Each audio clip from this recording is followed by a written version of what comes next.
Thank you, Chairman Leahy, Ranking Member Graham, and Mr. Secretary, thank you so much for your tireless engagement and focus on the challenges that we face around the world, but particularly in this time of real difficulty in the Middle East, in Crimea, and elsewhere around the world. I'll just simply add my voice to others on this committee who have urged increased support for Jordan, increased focus on ensuring that we do, in fact, deliver on the opportunity here to remove CBW from Syria. Commend you for your tireless focus on trying to resolve one of the longest-standing challenges we face in the world, the tensions between Israel and the Palestinian Authority, and urge you to continue to consult closely with Congress as you continue to make good on the prospect of peace around Iran's illicit nuclear weapons program. I stand with many of my colleagues in ensuring that we provide you the resources you need in order to carry forward on any agreement delivered, and that ultimate agreement prevent any pathway, whether through uranium or plutonium, to a nuclear weapons capability for Iran. I also was pleased in your opening statement that you emphasized the importance of economic engagement with Africa and the prospects it holds for our country for job creation, as well as sustaining our vital investments in PEPFAR, in MCC, and in other programs.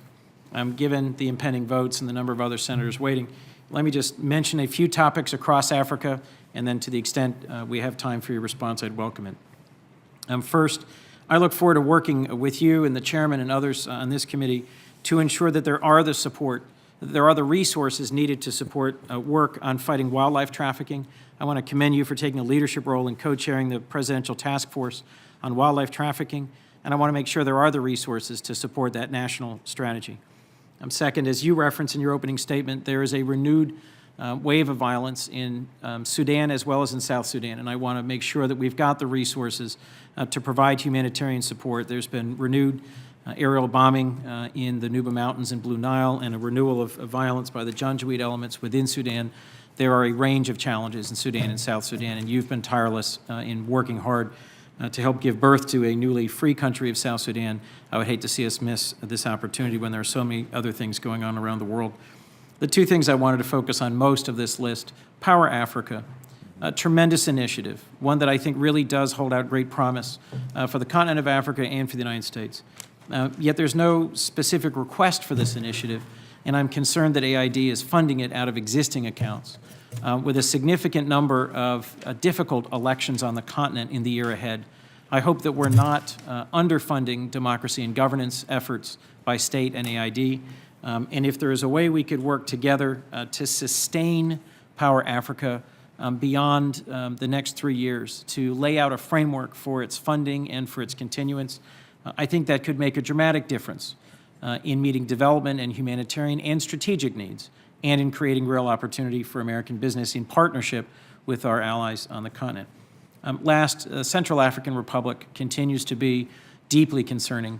20 years after the Rwandan genocide, there are steadily escalating incidents of violence and a division within the country seemingly along ethnic and religious lines. Given the shortfall we face in our peacekeeping accounts, I'd be interested in hearing your views on how we can meet our obligations. I think it affects our reputation in the UN and globally when we support a peacekeeping mission but then don't meet our commitments. I was glad to support the work of our chair in SFRC in ensuring we meet our obligations around the IMF. Other members have spoken to that previously in this hearing. I just would love to hear from you what we can do to make sure that we make good on our commitments across all of these fields, the potential of Power Africa and peacekeeping in particular. Thank you, Mr. Secretary. Well, thanks. Because of the time thing, I can, first of all, let me just say, I want to thank you, Senator, for your unbelievable leadership. You are terrific in your dedication and tenacity with respect to all issues in Africa. And, the Foreign Relations Committee always had a terrific tradition of having someone who picked up that banner, and you've done it brilliantly, and I thank you for that. Secondly, on the issues that you raise, we really ought to have a longer conversation, and I'm prepared to do that. Power Africa, we believe, is adequately funded. The President has designated a goal of trying to get about 10,000 megawatts of power We've identified 5,000, and we've identified funding and projects, I forget, 20-some projects that will provide that. So we're proceeding forward. We're doing pretty well at it with existing U.S. government resources and, working the process. But I'm game to think about how, if we can augment that and get there faster, be happy to do it. And to be clear, my goal is not to simply expend more U.S. government resources. In fact, my general goal is to reduce our overall expenditures by making them smarter. I just think there are opportunities here to leverage private sector partnership with the public sector over the long term. Fair enough. We are currently designated some $7 billion out of OPIC and Exim Bank in order to try to achieve this. And private sector commitments total $14 billion, which is not insignificant. So I think we're on track, but let's work at it and see how we can leverage it further. On the peacekeeping,